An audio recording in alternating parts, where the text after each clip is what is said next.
আপনারা দেখছেন একুশে টেলিভিশন।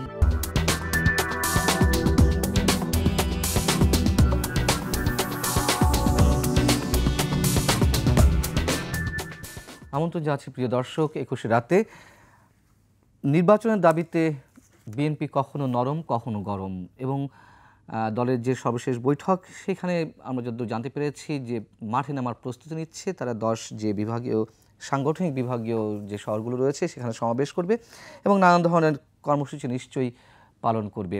কিন্তু কেন নির্বাচনের দাবিতে বিএনপিকে আন্দোলনে নামতে হচ্ছে, অথবা তত্ত্বাবধায়ক সরকারের পক্ষ থেকে বা অন্তর্বর্তী সরকারের পক্ষ থেকে আমরা কেন স্পষ্ট কিছু শুনছি না, শোনাটা নিশ্চয়ই সমীচীন।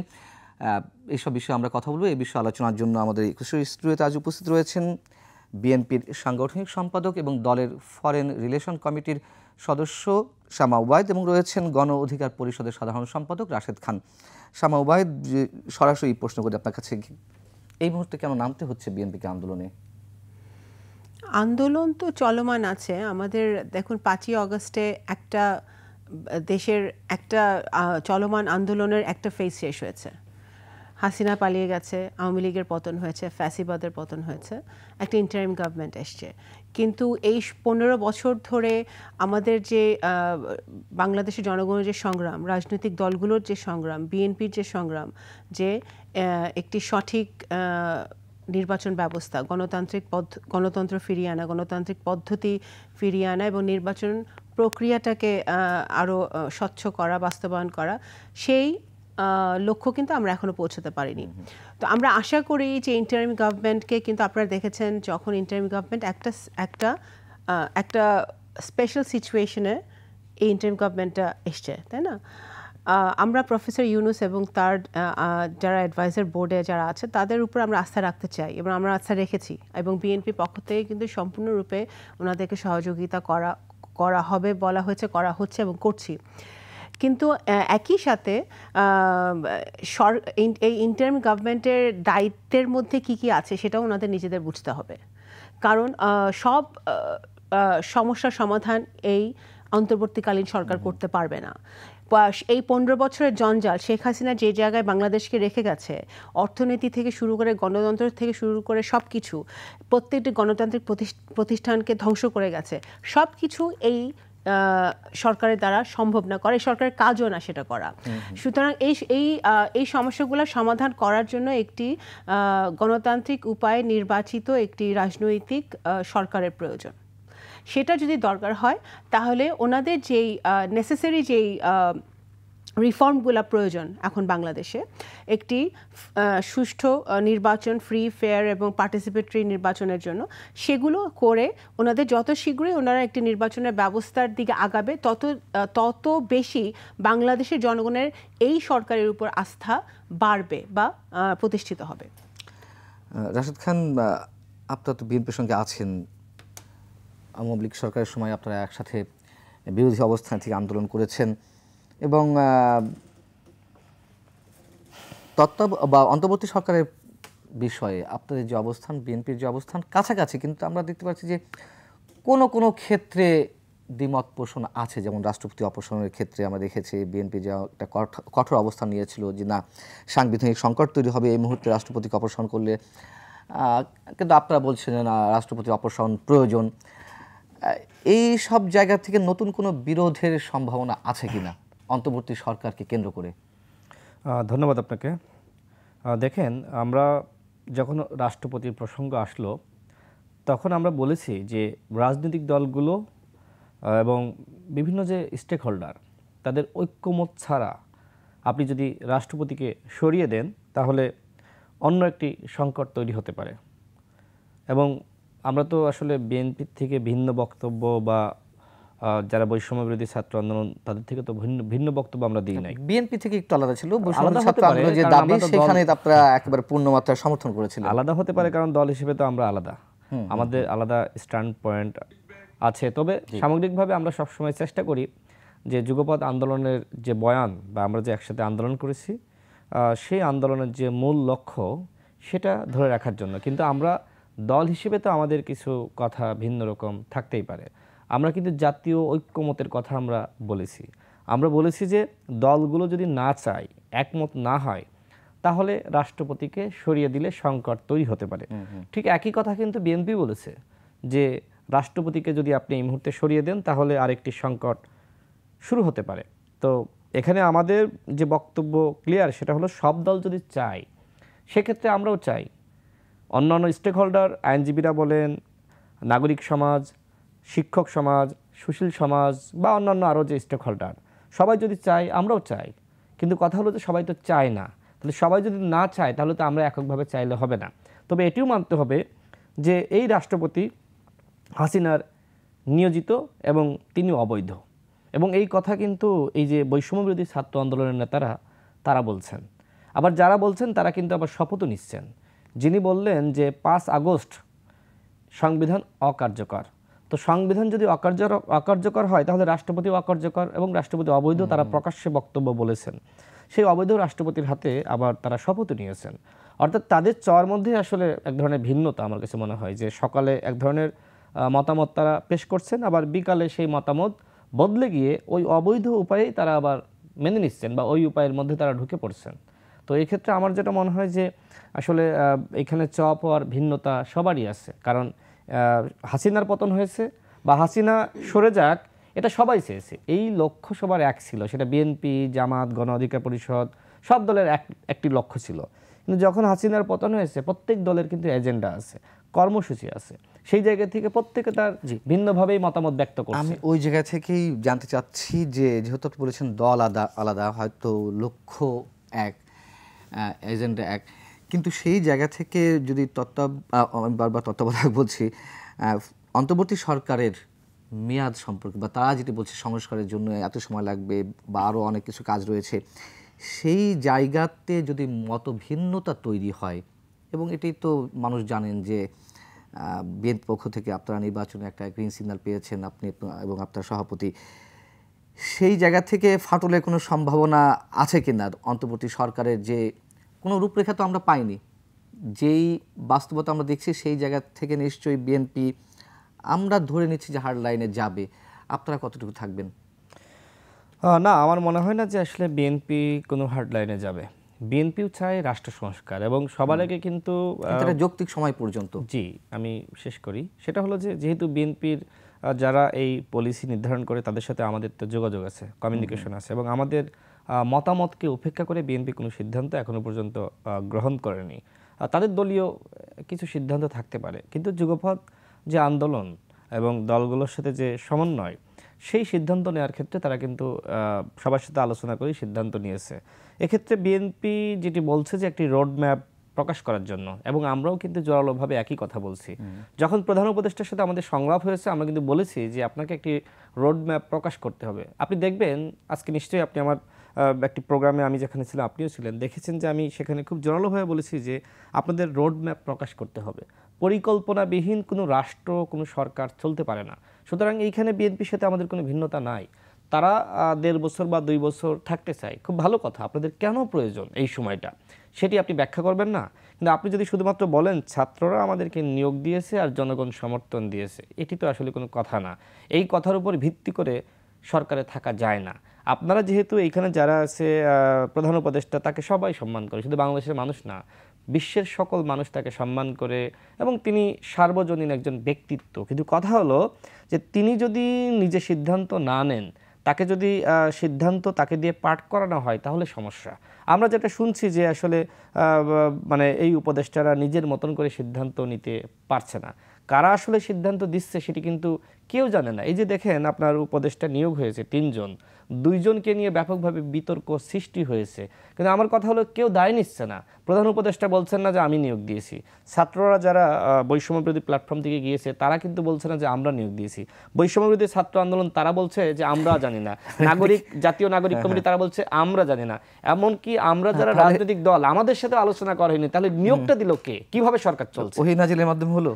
আমার তো মনে হয় যে এখানে আসলে মানে কোনো অদৃশ্য শক্তি আমার মনে হচ্ছে যে কাজ করছে, যে তারা কেউ স্বীকার যাচ্ছে না। যখন আসলে তাদের ব্যর্থতাগুলো সামনে আসছে বা মানুষ সমালোচনা করছে, সরকার থেকে তো অস্বীকার করা হয়নি যে তারা নিয়োগ দেয়নি। সরকার তো আমার কথা হলো যে বৈষম্য বিরোধী প্ল্যাটফর্ম তাদের সরকার, তারা অস্বীকার করুক আর যাই করুক, এখন বিষয়টা এরকম হয়ে গেছে যে সরকারে কারা রয়েছে, সরকারে রয়েছে আপনার এখন চট্টগ্রাম উপদেষ্টা সমিতি। মানে আপনি যদি স্পষ্টভাবে বলেন, যেটি সার্জিস তিনি তার পোস্টের মাধ্যমে ক্লিয়ার করেছে যে এইখানে 13 জন উপদেষ্টা চট্টগ্রাম থেকে, এবং দেখেন এদের মধ্যে যারা আছে তারা কিন্তু গ্রামীণ ব্যাংকের কর্মকর্তা, তারা ডক্টর ইউনূসের সাথে এনজিও সেক্টরে চাকরি করেছে বা বিভিন্নভাবে কিন্তু ডক্টর ইউনূসের সাথে জড়িত। তো বিষয়টা আসলে মানে খুবই দৃষ্টিকটু যে তার মতন মানুষ আসলে এই ধরনের সিদ্ধান্ত নিয়েছেন, এবং এই সমালোচনার সূত্রপাত আমার আপনার থেকে না, এটি সার্জিস নিজেই শুরু করেছেন। তো এই যদি হয় সরকারের অবস্থা যে তারা আসলে চট্টগ্রাম ছাড়া আসলে কিছু বুঝতেছেন না, তাহলে তো প্রশ্ন এসে যায় যে ওই গোপালগঞ্জ ছাড়া যেমন শেখ হাসিনা কিছু বুঝতো না, ঠিক ডক্টর ইউনূস স্যারও আসলে তার এনজিও কর্মকর্তা কর্মচারী, গ্রামীণ ব্যাংকের কর্মকর্তা কর্মচারী, এবং তিনিও চট্টগ্রাম ছাড়া কিছু বুঝছেন না। তা আমি সর্বশেষ যেটি বলবো, আসলে দেখেন আমরা যে রাজনৈতিক দলগুলো একসাথে আন্দোলন করেছি, যেটি আপা বললো যে আমাদের আন্দোলনের আসলে প্রাথমিক ফেজটা মাত্র শেষ হয়েছে, কিন্তু আন্দোলন এখনো শেষ হয়নি। সুতরাং আন্দোলনটা এখন এই যে রোড ম্যাপ সবাই চাচ্ছে, বিএনপি চায়, আমরা চাই, কেন? কারণ রোড ম্যাপ যখন প্রকাশ করবে তখন কিন্তু নির্বাচনের টাইম ফ্রেমটা প্রকাশ করতে বাধ্য থাকবে। সুতরাং আমরা সেই রোড ম্যাপের কথা আমরা বলছি, বারবার জোরালোভাবে বলছি। এখন যদি তারা রাজনৈতিক দলগুলোকে অবজ্ঞা করে, তাহলে তো আন্দোলন একটা সময় শুরু হবে। আমি একটু সময় হবে, যখন উপদেষ্টাদের প্রসঙ্গে এলোই আপনার কাছে আমার প্রশ্ন যে আপনারা তো এটি সমর্থন করছেন না, যেভাবে যে প্রক্রিয়ায় তিনজন উপদেষ্টার মধ্যে দুজনকে নিয়োগ দেওয়া হলো, একজন হচ্ছে সংস্কৃতি উপদেষ্টা আর একজন হচ্ছেন বাণিজ্য উপদেষ্টা হিসেবে, তাদের বিষয়ে আপনাদের সর্বশেষ সিদ্ধান্ত কি? দেখুন, আমি কয়েকটা কথা বললো, আমি একটু ওখান থেকে এসে তারপর আপনার কথা উত্তর দেই। প্রথম কথা হচ্ছে বিএনপি একটি খুব মানে রেসপন্সিবল একটা পলিটিক্যাল পার্টি, বহুবার রাষ্ট্র চালিয়েছে।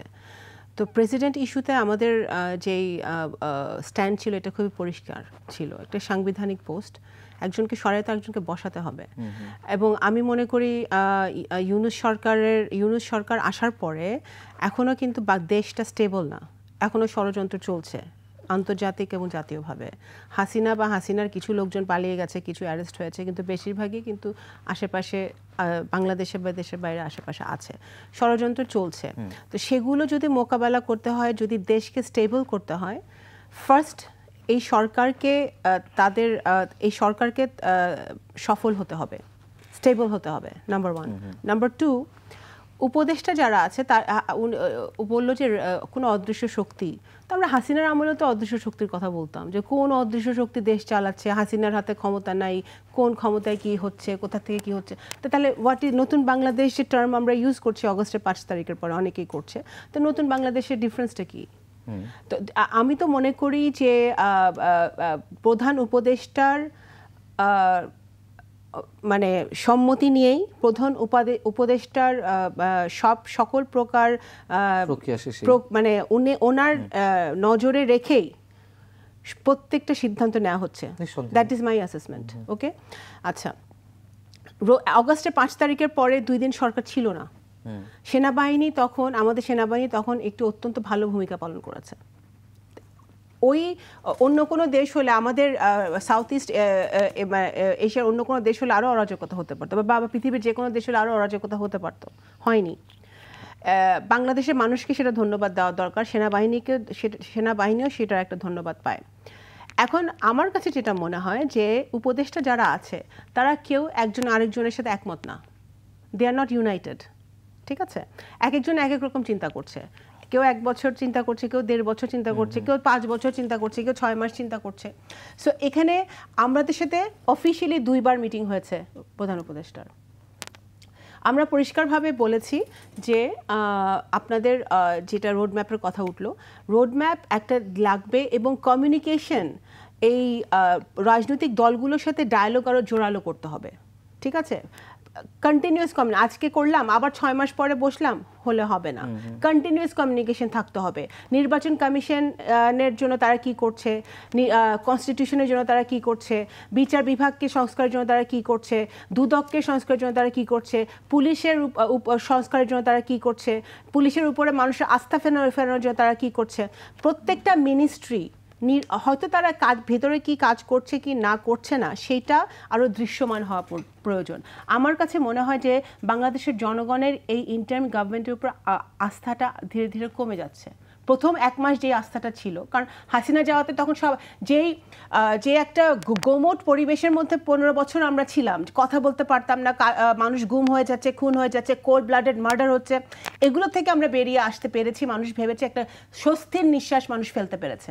কিন্তু এখন এই অবস্থায় এই সরকারকে আরও বেশি দৃশ্যমান হতে হবে। আমি এটা একটা কনস্ট্রাকটিভ ক্রিটিসিজম হিসেবে বলতে চাচ্ছি, এই সরকারকে তারা যে কি কাজগুলো করছে এগুলোর দৃশ্যমান হতে হবে। ছাত্ররা চাচ্ছে দেখেই আমরা করছি, that is not a state policy, cannot be a state policy. কোনো রাষ্ট্রের এটা পলিসি হতে পারে না যে ছাত্ররা চাচ্ছে বলে আমরা এটা করছি। তো ইন্টারিম গভর্নমেন্টের কিছু আমরা তো এই বাংলাদেশের ইতিহাসে এই ধরনের সরকার আগেও এসছে ইমার্জেন্সি বেসিসে, রাইট? তো এখন আমাদের এই ইন্টারিম সরকারের কি কি কাজ, ওগুলো তাদের নিজেদের যেই ব্যবস্থা আছে এই ব্যবস্থাকে, সিস্টেমকে ব্যবহার করে রাজনৈতিক দলগুলো এবং জনগণের সাথে একটি যোগাযোগ মেনটেন করে তাদেরকে বের করে নিয়ে আসতে হবে যে কত অল্প সময়ের মধ্যে তারা সংস্কারগুলো করে নির্বাচন দিতে পারবে। কারণ আমরা তো দেখতেই পাচ্ছি যে সব সমস্যার সমাধান, এই যে মোহাম্মদপুরে যে সেই ঘটনাটা ঘটলো ওই যে জেনেভা ক্যাম্পে, তাই না? আর্মি গিয়ে ওখানে কন্ট্রোল নিতে হলো। বিভিন্ন সময় যে ঘটনাগুলো ঘটছে আমরা দেখতে পাচ্ছি যে আমাদের বাহিনীগুলো আছে কিন্তু সেইভাবে তারা কিন্তু কাজে নামছে না বা নামতে পারছে না। সেখানে সেনাবাহিনী তাদের সাহায্য করতে হচ্ছে, কিন্তু সেনাবাহিনীরও তো একটা নির্দিষ্ট কাজ আছে। সেনাবাহিনীর কাজ না বাংলাদেশের মানে আইন শৃঙ্খলা ডে টু ডে মেনটেন করা। So law and order situation is a very মানে একটা সিরিয়াস ম্যাটার এখন হয়ে দাঁড়িয়েছে, যেটা এই ইন্টারিম সরকারের দেখতে হবে। অর্থনীতির দিকে তাকাতে হবে। এখন জনগণ আবারও খেপে উঠছে, কারণ হাসিনা যাওয়ার পর যতটুকু খুশি হয়েছিল এখন আবার খেপে উঠছে, কারণ জিনিসের দাম কমছে না, এখনও কমছে না। তো সেই ক্ষেত্রে এই জিনিসগুলো এই সরকারকে অবশ্যই তাদেরকে করতে হবে, মানে নজর দিতে হবে। আমার প্রশ্ন ছিল যে উপদেষ্টা যে দুজনকে নিয়ে বিতর্ক শুরু হয়েছে সেই বিষয়ে বিএনপির সর্বশেষ অবস্থান কি? বিএনপির কি কোনো অফিশিয়াল অবস্থান আমরা দিয়েছি কখনো উপদেষ্টা নিয়োগের ব্যাপারে? নানান জনের বক্তব্যের মধ্যে দিয়ে না, নানান জনের বক্তব্য, এটা কোনো বিএনপি কোনো অফিশিয়াল বক্তব্য নাই। তাহলে অফিশিয়াল স্ট্যান্ডিং না, বিএনপি কোনো অফিশিয়াল আমরা দেখছি যে বিভিন্ন রকম ভাবে উপদেষ্টারা নিয়োগ হচ্ছে, কিভাবে নিয়োগ হচ্ছে, কেন নিয়োগ হচ্ছে এটা ওনারাই জানেন। এটা উপদেষ্টার মণ্ডলীর বা প্রধান উপদেষ্টাকে জিজ্ঞেস করলেই এটা বেটার। কিন্তু বিএনপির এখানে কোনো অফিশিয়াল স্ট্যান্ড নাই। এখানে আমরা যেটা দেখতে পাচ্ছি যে ছাত্রদের মধ্যে থেকে বা জনগণের মধ্যে থেকে এর মধ্যে এই ব্যাপারে একটা প্রতিক্রিয়া আছে। এই ব্যাপারে যদি একটা প্রতিক্রিয়া থাকে তাহলে উপদেষ্টা বাছাইয়ের প্রসেসটা কি সেটা একটু স্বচ্ছ হতে হবে। তারা উপদেষ্টা কিভাবে বাছাই করছে, ক্রাইটেরিয়াটা কি? যেমন বিজনেস কমিউনিটি থেকে একজনকে নেওয়া হয়েছে, এটা আমি মনে করি ইটস পজিটিভ থিং, কারণ ষড়যন্ত্র চলছে আরএমজি সেক্টরে, বিভিন্ন সেক্টরে লেবার আনরেস্ট করে ষড়যন্ত্র কিন্তু চলছে বাংলাদেশে একটা আনরেস্ট তৈরি করার। সেই একটা বিজনেস কমিউনিটি থেকে একজনকে নিয়েছে, ভালো কথা, কিন্তু বিভিন্ন কমিউনিটি থেকে নিচ্ছে, আমি ওদের নাম বলতে চাই না, তাকে নিয়ে নানান ধরনের আপত্তি উঠেছে, এক্স্যাক্টলি আপত্তি উঠেছে, উঠাই স্বাভাবিক। কারণ শেখ হাসিনা যেভাবে শোষণ করেছে 15 বছর, শেখ হাসিনার সুবিধা নিয়েছে বা তার পরিবারের সুবিধা নিয়েছে, তার আশেপাশের লোকজনের সুবিধা নিয়েছে, এরকম লোকজন যখন ইন্টারিম গভর্নমেন্টে থাকবে তখন একটা কোয়েশ্চেন রেজ হবেই, এবং সেই প্রশ্নগুলাই মানুষ তুলছে। বাংলাদেশ জাতীয়তাবাদী দল এখনো অফিসিয়ালি কোনো স্টেটমেন্ট করে নাই এই ব্যাপারে, শুধু এই ব্যাপারে আমি কোনো কমেন্ট করব না। কিন্তু আমি যেটা বলতে চাচ্ছি, আমার as a citizen of this country, এই দেশের নাগরিক হিসেবে আমার মনে হয় তাদের উপদেষ্টারা, তারা কিভাবে ইন্টারিম গভর্নমেন্ট উপদেষ্টারা বাছাই হচ্ছে সেটা আরও স্বচ্ছ প্রক্রিয়া হওয়া উচিত। ওনারা রাজনৈতিক দলগুলোর সাথে কনসাল্ট করতে পারে, ওনারা সিভিল সোসাইটির সাথেও কনসাল্ট করতে পারে। কিভাবে ওনারা করছেন সেটাও কিন্তু ওনারা ওপেন করছেন না, বলছেন না। তো সেই জায়গাটায় আমি আগে যেটা বলছিলাম যে ওনারা যে কাজগুলো করছেন, উপদেষ্টা নিয়োগ করছেন, এই কাজ করছেন, সেই কাজ করছেন, সেগুলো আরও বেশি স্বচ্ছতার সাথে করতে হবে, আরও বেশি জনগণের মাঝে দৃশ্যমান হতে হবে যে কি করছে, কিভাবে করছে। কারণ এটা যে রাশিদ যেটা বললো যে কি অদৃশ্য শক্তি, অদৃশ্য শক্তির তো এখানে কিছু নাই।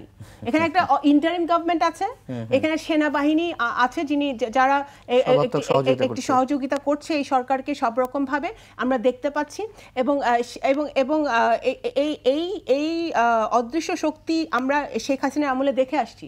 এই অদৃশ্য শক্তি তো আমরা দেখতে চাই না, আমরা দৃশ্যমান শক্তি দেখতে চাই। রাশিদ খান, বিভিন্ন দলের পক্ষ থেকে নানান ধরনের সময় বেঁধে দেওয়া হয়েছে। কেউ বলছে যৌক্তিক সময়, কেউ বলছে 6 মাস, কেউ বলছে 1 বছর 1.5 বছর। নির্বাচনের জন্য আপনাদের স্পেসিফিক কোনো টাইম ফ্রেম আছে কিনা মানে সরকারের কাছে যে এই সময়ের মধ্যে করা উচিত? তবে আমি যতদূর জানি যে আপনারা একটা স্বাচ্ছন্দ্যে কাজ করতে পারে এরকম সবসময় একটা ফ্লেক্সিবল টাইম দিতে চাচ্ছেন আপনারা, তাতে কি সমাধান মিলবে? অবশ্যই তারা যদি তাদের যতটুকু সময় প্রয়োজন সেই সময়টা যদি রাজনৈতিক দলগুলো বা অন্যান্য স্টেক হোল্ডার তাদেরকে দেয়, অবশ্যই তারা স্বাচ্ছন্দ্যে কাজ করতে পারবে। এবং তারা নিজেরা কিন্তু সেই কথা এখনো বলছে না যে তাদের সময় কতটুকু প্রয়োজন। আমরা যেটি বলছি যে আপনারা গুরুত্বপূর্ণ যে প্রতিষ্ঠানগুলো সেগুলোর আপনারা সংস্কার করেন, কারণ এই যে রাষ্ট্র সংস্কার এটা তো একদিনের 2 দিনের কাজ না, এটা একটি ধারাবাহিক প্রক্রিয়া। এবং পলিটিক্যাল যে গভর্নমেন্ট আগামীতে ক্ষমতায় আসবে তাদের কিন্তু এটি বাস্তবায়ন করতে হবে। হয়তো শুরুটা করবেন এই গভর্নমেন্ট, কিন্তু যদি এই গভর্নমেন্ট মনে করেন যে আমরা শুরু করব আমরা শেষ করব, তাহলে আগামী 20 বছরেও সেটি সম্ভবপর হবে না। কারণ হাফিজুদ্দিন সাহেব বলেছেন 10 বছর 20 বছর, হ্যাঁ, এটা ধারাবাহিক প্রক্রিয়া। কারণ দেখেন আমাদের এদেশের মানুষ তাদের পরিবর্তনটা সবার আগে দরকার। এখনো পর্যন্ত গ্রামগঞ্জে আপনি যান, সেখানে এই অভ্যুত্থান সম্পর্কে কেউ কেউ আছে এখনো জানেই না।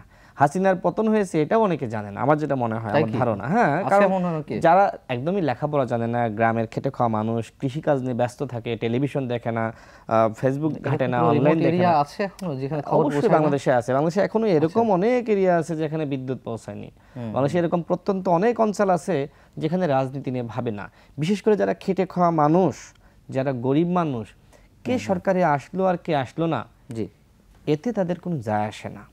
তারা দুবেলা দুমুঠো খেয়ে পরে বাঁচতে চায়। তো আপা যদি বললেন যে এই সরকার তো এখনো পর্যন্ত সেই দ্রব্যমূল্যের দামটা কমাইতে পারে নাই, বরং রেকর্ড করেছে। স্বাধীনতার পর থেকে যতগুলো গভর্নমেন্ট এসেছে তার ভিতরে এই সরকারের আমলে সবজির দাম, মাছের দাম, ডিমের দাম, মাংসের দাম রেকর্ড করেছে। তো কেন করলো সেটি তো আমাদের অবশ্যই যাচাই বাছাই করা দরকার। কারণ হলো এই যে ব্যবসায়ী সিন্ডিকেট, তারা তো সকলেই হাসিনার দোসর। আমি যদি বলি যে 2-1 ভালো ছিল, আপনি নাম খুঁজে পাবেন না। ম্যাক্সিমামই হাসিনার কাছে মাথা নত করেছে। এমনকি এই ব্যবসায়ীরা হাসিনার সাথে সংলাপ করে বলেছিল যে আপা আমি তো আপনার সাথে আছি, তারা কমিটমেন্ট করেছিল। এবং দেখেন সর্বমহলে এখনো পর্যন্ত হাসিনার দোসর। সচিবালয় আমি নিজে গিয়েছি, সেখানকার কর্মকর্তারা আমাকে যেটি বলেছে সেটি হলো যে এখানে কেউ আসলে দায়িত্ব নিয়ে কাজ করে না। পুলিশে কোনো ফাংশন নাই, পুলিশ র্যাব বলেন কেউ ফাংশন করছে না। সেনাবাহিনীর হাতে 2 মাসের ম্যাজিস্ট্রেসি পাওয়ার দেওয়া হলো। কি হয়েছে? আইন শৃঙ্খলা রক্ষাকারী বাহিনী বলেন বা পরিস্থিতি বলেন, সেটা কি আসলে কন্ট্রোলে এসেছে? আসেনি তো। এখনো পর্যন্ত 28 অক্টোবরের পরে 2024 সালে যে ম্যাসাকারটা হলো, আওয়ামী লীগ যেটি করলো বা প্রশাসন, দেখেন তারা কিন্তু পুলিশ হত্যা করলো এবং তারপরে বিএনপি জামাত সহ অন্যান্য ভিন্ন মতের দল তাদের কিন্তু 30,000 নেতাকর্মীকে আটক করলো।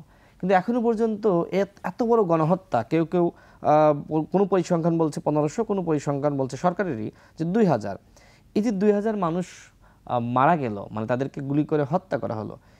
এখনো পর্যন্ত 2000 তো এই প্রতিটা হত্যার বিপরীতে একজন করে আওয়ামী লীগের নেতা বা যারা হাইকমান্ডের গ্রেপ্তার হয়নি। 2000ও তো এখনো পর্যন্ত আটক হয়নি। তাহলে কি করছে এই সরকার? আমার কাছে স্পেসিফিক তথ্য আছে, সেটি হলো স্বরাষ্ট্র উপদেষ্টা নিজে তিনি বলেছেন যে পুলিশের নামে, র্যাবের নামে আপাতত মামলা নেওয়া যাবে না। কারণ যদি সেই ভয়টা তাদের মধ্যে ঢুকে পড়ে যে পুলিশকে ধরা হচ্ছে, তখন পুলিশ মোটেও সহযোগিতা করবে না, ফাংশন করবে না। তো সরকার যদি এই দুর্বল চিত্ত নিয়ে রাষ্ট্র শাসন করতে চায়, তাহলে তো আসলে তারা টিকতে পারবে না। দেখেন নানান ষড়যন্ত্র চলছে। হ্যাঁ, নানান ষড়যন্ত্র সরকারকে নামানোর জন্য। কখনো নারী বেশে আওয়ামী লীগ ছাত্রলীগ মাঠে নামছে, যেটি প্রেস ক্লাবের সামনে দেখলেন যে ডক্টর ইউনূসের পদত্যাগ চাচ্ছে। কখনো আনসার বেশে, কখনো রিক্সা চালক বেশে। সচিবালয়ে কুহার একটি চক্রান্ত হয়েছিল, সচিবরা মিটিং করার মাধ্যমে।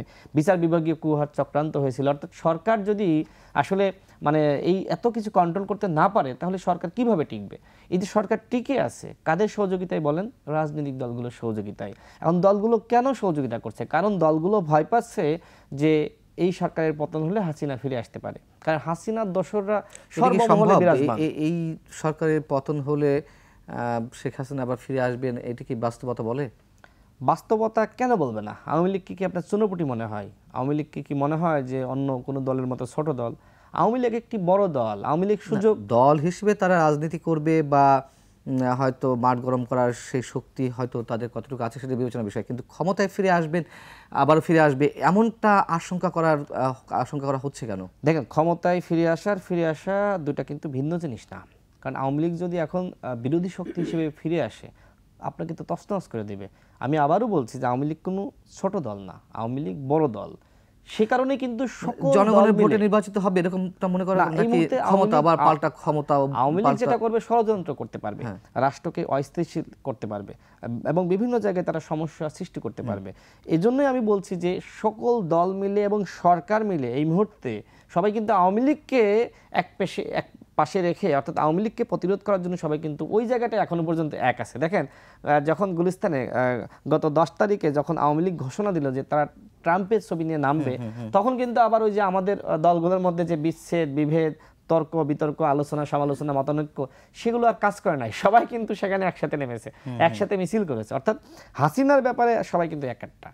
তবে তারপরেও এই সরকারকে বলবো যে আপনারা দলগুলো যেমন দেখেন হাসিনার ব্যাপারে এক এবং ঐক্যবদ্ধভাবে লড়াই করার মাধ্যমেই তো এই সরকারের পতন হয়েছে। এই সরকারের পতনের ক্ষেত্রে শুধুমাত্র ছাত্ররা আপনাকে সমর্থন দিয়েছে, আপনি যতই বলেন, আর জনগণ, ছাত্ররা আপনাকে নিয়োগ দিয়েছে আর জনগণ সমর্থন দিয়েছে, যতই বলা হোক না কেন, রাজনৈতিক শক্তির বাইরে এই সরকারের পতন হয়নি। রাজনৈতিক দলগুলো তাদের সর্বোচ্চ শক্তি দিয়ে মোকাবেলা করে। আমি এই জায়গাটা একটু উবায়েদ আপনার দৃষ্টি আকর্ষণ করবো। যেমন সমন্বয়কদের মধ্যে কেউ কেউ বলছেন যে রাজনীতিবিদরা হাত মিলাচ্ছেন আর সমন্বয়কটা ফাঁসির দড়ির সামনে এগিয়ে যাচ্ছে, এটা হাসনাত আব্দুল্লাহ মন্তব্য করেছেন। আপনি এই বক্তব্যটিকে কিভাবে দেখেন? আপনার কাছে উত্তরটি আমি নেবেন, একটা ছোট্ট বিরতি পরে দর্শক ফিরছে, ছোট্ট বিরতি পরে।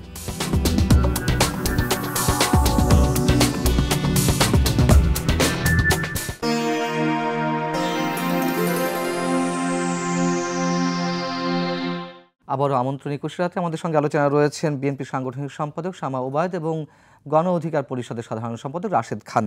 আলোচনা করছি নির্বাচনের দাবিতে বিএনপি যে মাঠে নামার প্রস্তুতি নিচ্ছে তেমন একটি খবরের পরিপ্রেক্ষিতে। শামা ওবায়দ, আপনার কাছে প্রশ্ন ছিল, বিরতির আগে সমন্বয়কদের মধ্য থেকে কেউ কেউ আশঙ্কা করছেন যে তাদের সামনে ফাঁসির দড়ি এগিয়ে আসছে আর অন্যদিকে রাজনীতিবিদরা হাত মিলাচ্ছে।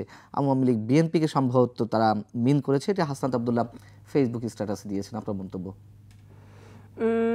সমন্বয়কদেরকে তো প্রথমেই আমরা অনেক আগেই আমরা স্যালুট জানিয়েছি যে ওরা সকল শুধু, এবং যেটা রাশেদ বললো যে সেটা শুধু হয়তো তাদের মধ্যে যারা লিডার ছিল তারা সমন্বয়ক হয়েছে, কিন্তু প্রাইভেট ইউনিভার্সিটি, পাবলিক ইউনিভার্সিটি, সারা বাংলাদেশের ছাত্র জনতাই কিন্তু ছিল, পলিটিক্যাল পার্টির ছাত্ররা জনতারাও কিন্তু ছিল, না হলে হঠাৎ করে এটা হয় না। হ্যাঁ, কিন্তু সেটা হাসনাত আব্দুল্লাহ সহ সবারই বুঝতে হবে।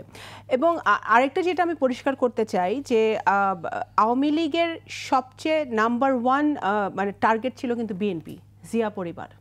গত 15 বছর দেশনেত্রী বেগম খালেদা জিয়া, জনাব তারেক রহমান, আমাদের সিনিয়র নেতৃবৃন্দ সহ আমাদের ইউনিয়ন পর্যায়ের নেতাকর্মীরা যেভাবে বিপর্যস্ত হয়েছে, এখনও হচ্ছে, এখনও মামলাগুলো থেকে কিন্তু আমরা কেউ রেহাই পাইনি, আমাদের প্রসেসিং চলছে, মামলা কিন্তু কোনোটাই উঠে নাই। তারেক রহমান সাহেবের মামলাও রয়ে গেছে এখনও, ম্যাডামের মামলাও এখনও নিষ্পত্তি হয়নি। তো এগুলো কিন্তু আমরা কিন্তু সবচেয়ে সাফারার, এই শেখ হাসিনার কারণেই কিন্তু বেগম খালেদা জিয়ার এরকমই অসুস্থ অবস্থায় পরিণতি। হ্যাঁ, তো আজকে আমাদের এই যে আমাদের সবচেয়ে বেশি গুম হয়েছে কিন্তু বিএনপির নেতাকর্মীরা, সবচেয়ে বেশি বিচার বহির্ভূত হত্যাকাণ্ডের শিকার হয়েছে কিন্তু বিএনপির নেতাকর্মীরা, সবচেয়ে বেশি পুলিশের হেফাজতে মৃত্যু হয়েছে কিন্তু বিএনপির নেতাকর্মীদের। ইভেন জুলাই অগস্টের পরে ঢাকা মেডিকেল সহ বিভিন্ন হসপিটালে যারা পুলিশের গুলি নিয়ে বিভিন্ন মার খেয়ে কাতরাচ্ছিল, তারাও অনেকেই কিন্তু বিএনপির সাধারণ কর্মী, একেবারে সাধারণ কর্মী, তারা কোনো ইভেন বিএনপির কোনো বড় মাপের নেতাও তারা না। ঠিক আছে, আজকে বিএনপি হচ্ছে সবচেয়ে ওয়ান অফ দ্য, আমি সব দলের প্রতি শ্রদ্ধা রেখেই বলছি, বিএনপি অনেক বেশি সাফার করেছে। সেই ক্ষেত্রে বিএনপির সাথে আওয়ামী লীগের সাথে বিএনপির হাত মেলানো, এটার বা অন্য কোনো ফ্যাসিবাদের সাথে বিএনপির হাত মেলানো, এটা কোনো প্রশ্নই ওঠে না। অ্যাট দ্য সেম টাইম বিএনপির বহুদলীয় গণতন্ত্রে বিশ্বাস করে। আমাদের প্রতিষ্ঠাতা শহীদ রাষ্ট্রপতি জিয়াউর রহমান বহুদলীয় গণতন্ত্র প্রতিষ্ঠা করেছিল দেখে শেখ হাসিনাও এসে রাজনীতি করার সুযোগ পেয়েছিল তৎকালীন সময়ে। কিন্তু আমরা যখন জামাতকে নিষিদ্ধ করতে চেয়েছিল তখনও কিন্তু বিএনপি এটা পছন্দ করে নাই। হ্যাঁ, কোনো দলকে নিষিদ্ধ করে কোনো কিছু মানে হাসিল করা যায় না, বরঞ্চ এটা অন্য কোনো ফর্মে তারা ঠিকই আসবে। আপনি একটা দলকে পরিশুদ্ধ করা যায়, একটা দলকে ক্লিনজিং করা যায়, সেটাও কিন্তু কঠিন কাজ। আজকে জেট পাউডার দিয়ে ধুয়েও, যে বললো না যে সচিবালয়ে কি অবস্থা, জেট পাউডার দিয়ে ধুয়েও কিন্তু এই 15 বছর জঞ্জাল আপনি ঠিক করতে পারবেন না। এটা কিন্তু অনেক কঠিন কাজ। এই সরকারেরকে সেই বেনিফিট অফ দ্য ডাউট আমি দিতে চাই, বুঝছেন? এটা অনেক কঠিন কাজ। আপনি যদি আপনি সেক্রেটারি সরাবেন, সচিব সরাইলেন, সচিবের নিচের জন আওয়ামী লীগের, ওই তার নিচেরটা সরাবেন, তার নিচেরটা আওয়ামী লীগের। তো এখন এইটা জেট পাউডার দিয়ে ধুইলেও বহু বছর লাগবে ঠিক করতে, সুতরাং সব কিছু ওনারা ঠিক করতে পারবে না। কিন্তু ওনারা যদি রাজনৈতিক দলগুলোর সাথে একাত্মতা থাকে এবং কন্টিনিউয়াস কমিউনিকেশন এবং ডায়ালগের মাধ্যমে ওনাদের কর্মসূচিগুলো এবং ওনাদের সামনের পথ চলায় ওনারা কী করবেন দেশের জন্য এবং রাষ্ট্রের জন্য, সংবিধানের জন্য, তাহলে কিন্তু কাজটা করা অনেক সহজ হবে। কারণ এটা তো মানতেই হবে, যারা উপদেষ্টারা এখন দায়িত্বে আছেন তারা নিজ নিজ জায়গায়, তাদেরকে আমরা সামাজিকভাবে সবাই চিনি, হ্যাঁ, তারা নিজ নিজ জায়গায় প্রতিষ্ঠিত, no doubt about it. But এরকম একটি রাজনৈতিক পরিস্থিতিতে এরকম একটি সরকারে হঠাৎ করে এরকম একটি সরকার চালানো, এটা কিন্তু it's not a matter of joke. এটা সহজ কাজ না, এটা বাস্তবতা, এটা মানতে হবে আমাদের। এখন এটা উপদেষ্টাদেরকেও মানতে হবে, বুঝতে হবে। এই জন্য রাজনৈতিক দলগুলো সহযোগিতা নিতে হবে, সিভিল সোসাইটির সহযোগিতা নিতে হবে এবং তাদের কথাও আমলে নিতে হবে। এবং আরেকটা কথা আমি বলতে চাই, বিএনপির কর্মী হিসেবে না, আমি একজন জাস্ট অ্যাজ এ নাগরিক হিসেবে বলতে চাই, ছাত্ররা যদি যখন একটি, আমরা শুনছি ওনারা রাজনৈতিক দল ফর্ম করবেন, হ্যাঁ, যদি ছাত্র রাজনৈতিক দল ফর্ম করে আমি ওনাদেরকে সাধুবাদ জানাই, অবশ্যই আমি সাধুবাদ জানাই, বিকজ তাদের অধিকার আছে রাজনৈতিক দল করার, তাদের লিডারশিপ কোয়ালিটি আছে, ওয়াই নট, দে শুড। তখন তারা বুঝবে যে একটি রাজনৈতিক দল ব্যান করা বা না করা কতটুকু সুবিধা অসুবিধা, এবং আগামী 50 বছরে বাংলাদেশের রাজনীতির জন্য এটা কি একটা মানে রাষ্ট্রবিজ্ঞানের দিক থেকে চিন্তা করলে এটা কি পজিটিভ হবে বা নেগেটিভ হবে, সেটা কিন্তু একটা গবেষণার বিষয়, ঠিক আছে? এখন আমি যেটা বলতে চাই যে ছাত্ররা অবশ্যই তারা খুবই দেশপ্রেমিক, তারা 71কে ধারণ করেই কিন্তু ফ্যাসিবাদের বিরুদ্ধে দাঁড়িয়ে এই শেখ হাসিনার এই যে বিরুদ্ধে সবাই একাত্তা হয়েছে, আমরা সবাই একাত্তা আছি। কিন্তু ছাত্রদের তো পড়াশোনা আছে, তারা কত বছর আপনারা তাদেরকে রাস্তায় রেখে এবার কিছু হইলে তাদেরকে দিয়ে আন্দোলন করাবেন? How long? মানে আমি খুব বাস্তবতার নিরিখে বলছি, একটা রাজনৈতিক দল ওনারা করুক, ওনাদের নিশ্চয়ই একটা কাঠামো থাকবে, তখন সেই রাজনৈতিক দল থেকে তাদের বক্তব্য থাকবে, তাদের মুভমেন্ট থাকবে, তাদের কর্মসূচি থাকবে, সেটা ঠিক আছে। কিন্তু ছাত্রদেরও তাদের ক্লাসরুমে ফিরে যেতে হবে। তো সুতরাং যদি ছাত্রদেরকে থাকতে হয় মাঠে, যদি ছাত্রদেরকে কোনো কিছু হলে মাঠে থাকতে হয়, তাহলে বুঝতে হবে যে সিস্টেম কাজ করছে না। বিকজ ছাত্রদের this is not there job, এটা স্টুডেন্টদের জব না রাষ্ট্র ঠিক করার। রাষ্ট্র ঠিক করার জন্য ইন্টারিম গভর্নমেন্ট আছে এই কয় বছর, এবং ভবিষ্যতে যখন নির্বাচনের মাধ্যমে একটি যে সরকারই আসুক, সেই সরকারের দায়িত্ব রাষ্ট্র ঠিক করার। স্টুডেন্টদের কাজ, হ্যাঁ, স্টুডেন্টরা যেটা করছে অভাবনীয় কাজ করছে। এর আগে আমরা রোড সেফটি, নিরাপদ সড়ক আন্দোলন দেখেছি, এর আগে কোটা মুভমেন্টও আবার একবার হয়েছিল, সেটাও আমরা দেখেছি। আমরা কিন্তু বিভিন্ন সময় আমরা দেখেছি যে স্টুডেন্টরা খুবই পজিটিভ ভূমিকা পালন করেছে এবং দেশের মানুষ সেটাকে সাপোর্ট করেছে, সেটা তো আমরা সাধুবাদ জানাই। কিন্তু আরেকটা দিক হচ্ছে, আরেকটা স্কুল অফ থট আপনি ভেবে দেখবেন যে যদি স্টুডেন্টরাই সব কিছু করতে হয়, তাহলে তো বুঝতে হবে সিস্টেম কাজ করছে না। রাশেদ খান, এখন যে রাজনৈতিক দলগুলোর পক্ষ থেকে প্রধান একটি দাবি যে নির্বাচন, সরকারের পক্ষ থেকে তো বলা হচ্ছে রাজনৈতিক দলগুলো নির্বাচনের জন্য পাগল হয়ে গেছে, ক্ষমতা আসার জন্য পাগল হয়ে গেছে। এটা বিএনপির প্রতিও ইঙ্গিত করে অনেকে বলছেন, অনেক উপদেষ্টা। এই বিষয়ে কোনো প্রতিক্রিয়া আছে আপনাদের? দেখেন, বাংলাদেশে তো একটা নির্বাচন লাগবেই, আর নির্বাচন নিয়ে কথা তো যিনি রাজনীতি করেন তিনি বলবেন না তো কে বলবেন? একজন ব্যবসায়ী বলবেন, আইনজীবী বলবেন? কখনোই না। যিনি রাজনীতি করেন তিনি সবসময় নির্বাচনের কথা, সংস্কার চায় না, তারা ক্ষমতা যাওয়ার জন্য পাগল হয়ে গেছে। কে সংস্কার চায় না? মূলত এইখানে আসলে অভ্যন্তরীণ অনেক বিষয় আছে যেটি আসলে আমার বলা ঠিক হবে না, সমালোচনা করাও আসলে ঠিক হবে না।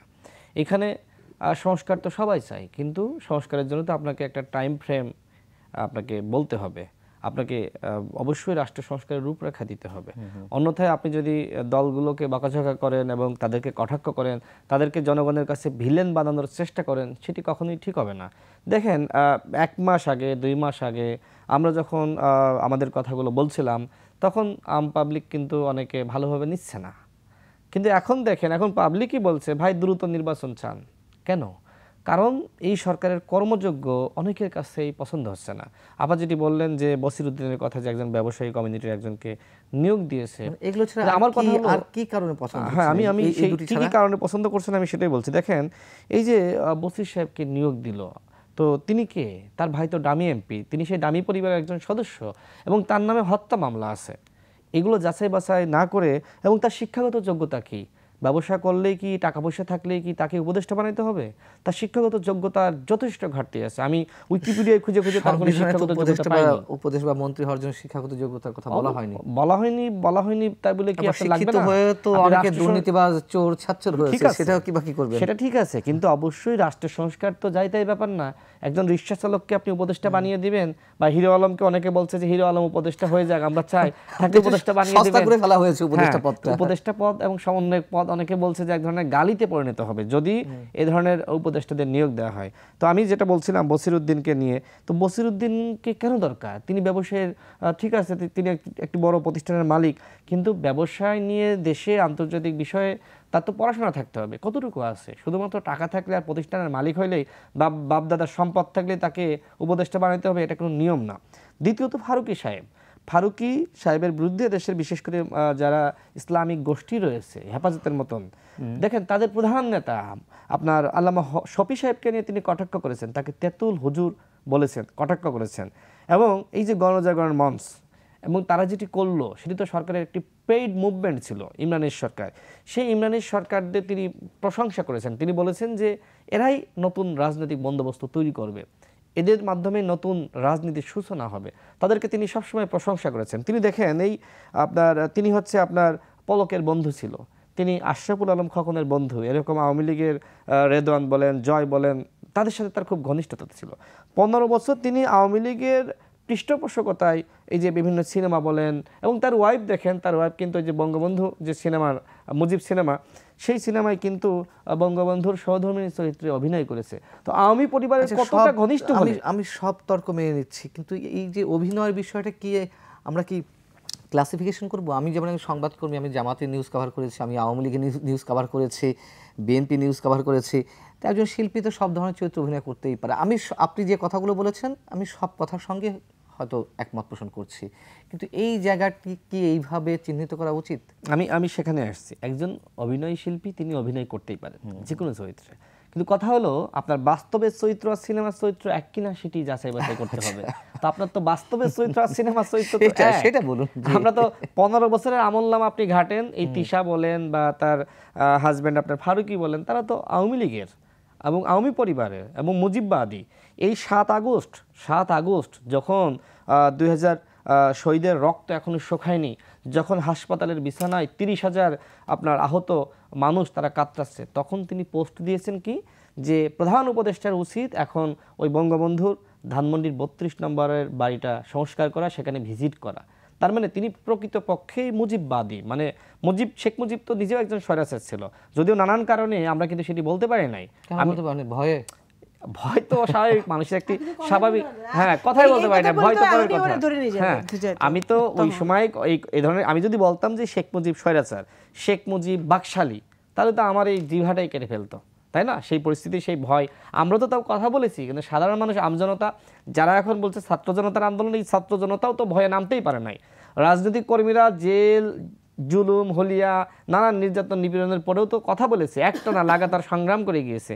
সাধারণ মানুষ তো ভয় একদমই নামতে পারে নাই, একটা পর্যায়ে নেমেছে, সেটা তো নামবেই যখন পরিস্থিতি তৈরি হয়। তো আমি যেটি বলছিলাম যে আপনার ফারুকী সাহেব এই ধরনের সামাজিক যোগাযোগ মাধ্যমে লেখালেখি করেছে, তার হয়তো যখন তিনি দেখছেন, তারা তো সুযোগ সন্ধানী, তার খুব কাছের আশপাশের প্রতিবেশীর সাথে আমার কথা হয়েছে যে তিনি আসলে ছোটবেলা থেকে এইরকমই আওয়ামী পরিবারের, হ্যাঁ, এবং তিনি হচ্ছে বঙ্গবন্ধুর চেতনাবাজ। তো সেই জায়গা থেকে তিনি যখন এই 7 আগস্ট এই ধরনের পোস্ট করেছেন, এরপরেও তাকে উপদেষ্টা বানানো হচ্ছে, তো সেটি তো আসলে দুঃখজনক। এবং এই যে বসির সাহেব বলেন এবং Ali Imam Majumdar, what is this, তিনি তো ১/১১ ফখরুদ্দিন মঈনুদ্দিনের পেতাত্তা, তিনি ওই সময় মানে গণতন্ত্রকে ধ্বংস করার সাথে জড়িত ছিলেন। তিনি এখন তার বিরুদ্ধে কিন্তু সমস্ত অভিযোগ যে তিনি এই আওয়ামী লীগের পুনর্বাসন করেছেন, ডিসি থেকে এসপি এবং সমস্ত প্রশাসনে তিনি আওয়ামী ভিলেনদেরকে তিনি বিভিন্ন জায়গায় সুবিধা দিয়েছেন, তাদেরকে পুনর্বাসিত করেছেন।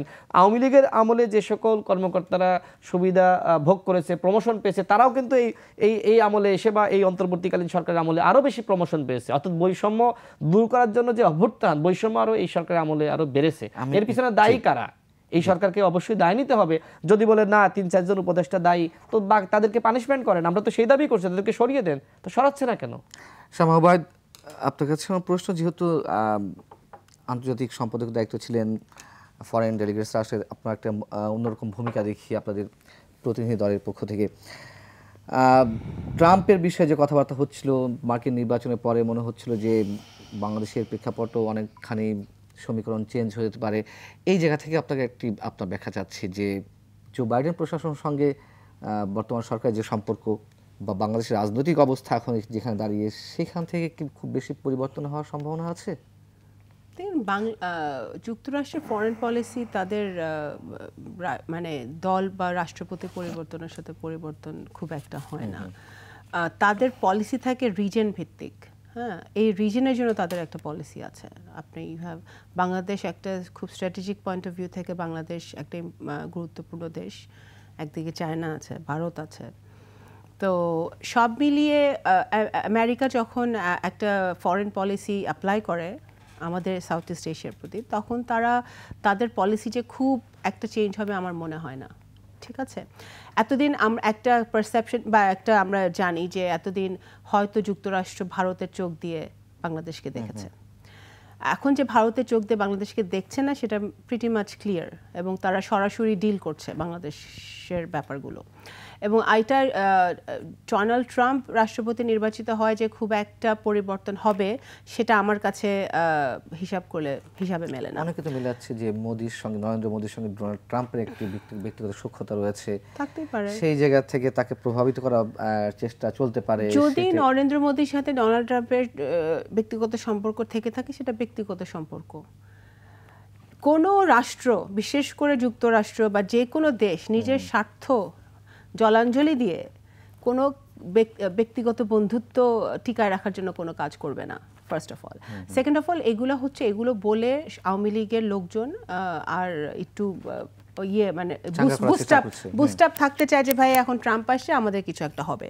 দ্যাটস অনলি থিং, এর বাইরে কিছুই না। আমি আরেকটা জিনিস অ্যাড করতে চাই, ও যে বলছিল যে দেখেন, আমি আবারও আমি নাম বলতে চাই না, কারণ এই নাম বলাটা নাম বলতে চাই উপদেষ্টারা যেভাবে কোন উপদেষ্টা কোন মিনিস্ট্রি পাবে বা কোন উপদেষ্টা নিয়োগ হবে, সেটা আরও একটি স্বচ্ছ প্রক্রিয়া থাকা উচিত।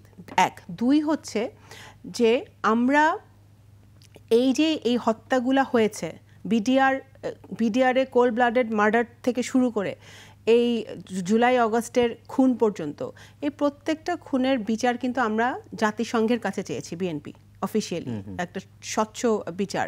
এবং এই যত শিশু মারা গেছে জুলাই অগস্ট মাসে, যত লোক মারা গেছে, ছাত্র জনতা মারা গেছে, সবার বিচার কিন্তু আমরা চেয়েছি। যে এই সরকারকেও আমরা আহ্বান করেছি এবং এই ইউনাইটেড নেশনসকে আমরা বলেছি যে অফিসিয়ালি যেন একটা তদন্ত, ট্রান্সপারেন্ট একটা তদন্ত হয়, কারণ এর বিচার হতে হবে। কারণ আওয়ামী লীগ হঠাৎ করে আমরা বলছি যে হ্যাঁ, আওয়ামী লীগকে নিষিদ্ধ করলে কোনো লাভ হয়তো হবে, বা নিষিদ্ধ করলে কী লাভ হবে না হবে, সেটা জনগণের উপর আমরা ছেড়ে দিতে চাই। জনগণ ডিসাইড করবে যে কোন দল এই দেশে রাজনীতি করবে কি করবে না। That is public decision.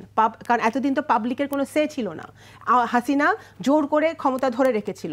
এখন পাবলিক ডিসাইড করবে, জনগণ 17 কোটি মানুষ ডিসাইড করবে যে এই দেশে কারা রাজনীতি করার অধিকার আছে কি নাই, এবং সেটা তাদের ডিসিশন। কিন্তু তারা যারা এই অন্যায়গুলো করেছে, খুন খারাপিগুলো করেছে, দুর্নীতি করেছে, হাজার কোটি টাকা চুরি করেছে, বাংলাদেশের অর্থনীতিটাকে খোকলা করেছে, তাদের বিচার তো হওয়াই উচিত। এবং সেই বিচারটা না হওয়া পর্যন্ত আওয়ামী লীগকে একটু চুপচাপ থাকা উচিত। তাদের নেত্রী যে এদিক ওদিক থেকে অডিও আমরা দেখি, কেন করে?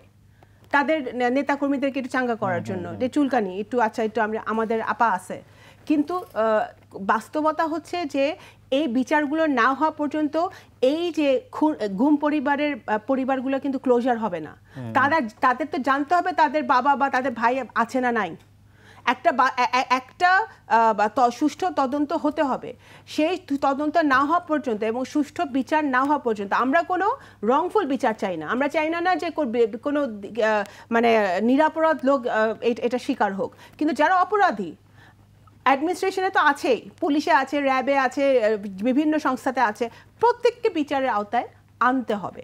সেটা যদি না হয় তাহলে কিন্তু নতুন বাংলাদেশ যে আমরা বলি, নতুন বাংলাদেশ সামনে এগোতে পারবে না। এটা একটা বাস্তবতা। এই বাস্তবতা আমাদের মানতে হবে।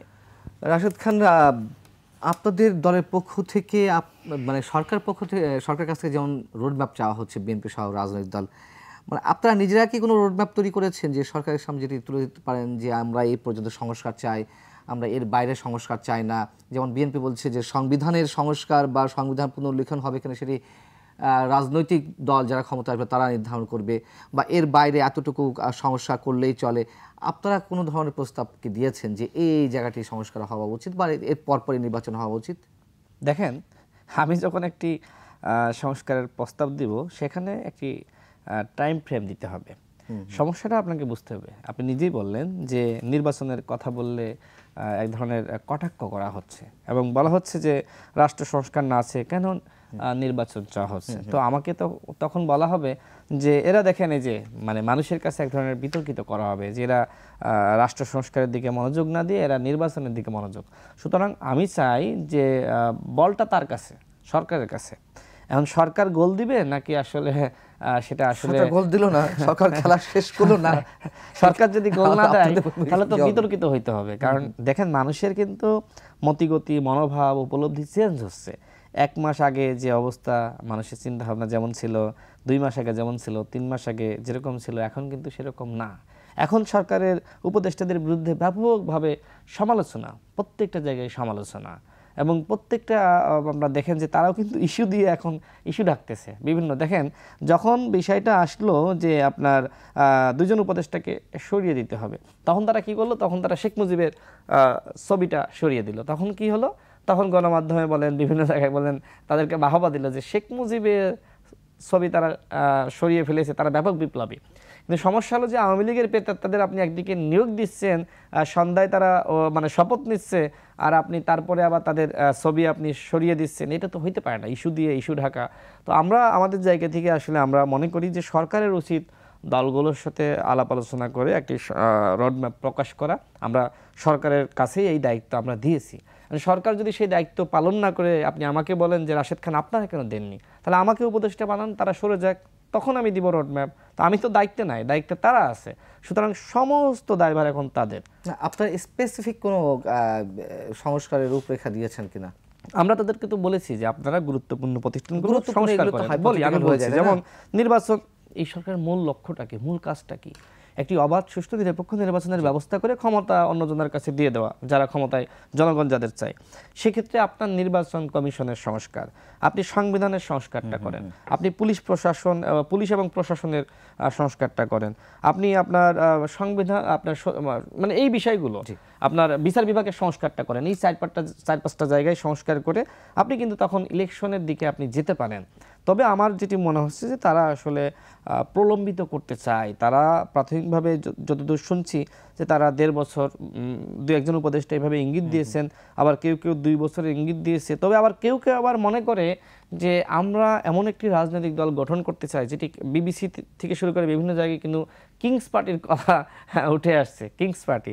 তো সেই জায়গা থেকে তারা কেউ হয়তো ভাবতে পারে যে কিংস পার্টি গঠন করে আমরা আবার ক্ষমতায় থাকবো। অর্থাৎ সেই কারণে হতে পারে রাজনৈতিক দলগুলোকে জনগণের কাছে ভিলেন বানানো বা দলগুলোকে বিতর্কিত করা, সেটাও একটি কিন্তু পলিসির অংশ হতে পারে। আমি আগেও বলেছি যে সরকারকে নিয়ে কারা খেলছে, সরকারকে নিয়ে কারা খেলছে বা সরকার কারা চালাচ্ছে, অনেক উপদেষ্টা কিন্তু একজন আরেকজনকে দায় দিচ্ছে, আবার কেউ বলছে আমরা জানি না কি হচ্ছে। তো এই জায়গা থেকে আমরা সরকারের প্রতি আমি সর্বশেষ যে আহ্বান, যে রাষ্ট্র সংস্কার বিএনপি চাই, জামাত চাই, গণ অধিকার পরিষদ চাই, সকল দল চাই, এমনকি বাংলাদেশের আওয়ামী ঘরানার বাদে সবাই কিন্তু রাষ্ট্র সংস্কার চাই। সুতরাং রাষ্ট্র সংস্কারে আপনারা দলগুলোর সহযোগিতা নেন। এই যে সমালোচনা কেন করছি, সমালোচনাগুলো এই কারণে করছি যে সরকার আসলে বিপ্লবী চেতনার বাইরে চলে যাচ্ছে। কিন্তু শহীদের ওই রক্তের সাথে বেইমানি করে কেউ যদি বিপ্লবী চেতনার বাইরে চলে যায় আমরা মানতে পারি না। এই কারণেই সমালোচনা, সরকারকে শুধরিয়ে দেওয়া যে আপনারা সঠিক পথে নয়, আপনারা সঠিক পথে থাকেন, আমরা আপনাদেরকে সহযোগিতা করতে প্রস্তুত আছি। অনেক ধন্যবাদ রাশেদ খান, ধন্যবাদ শামা ওয়াহিদ। আপনাকে দর্শক শেষ করছি। এই ছিল আজকে আলোচনা। ভালো থাকুন, শুভরাত্রি।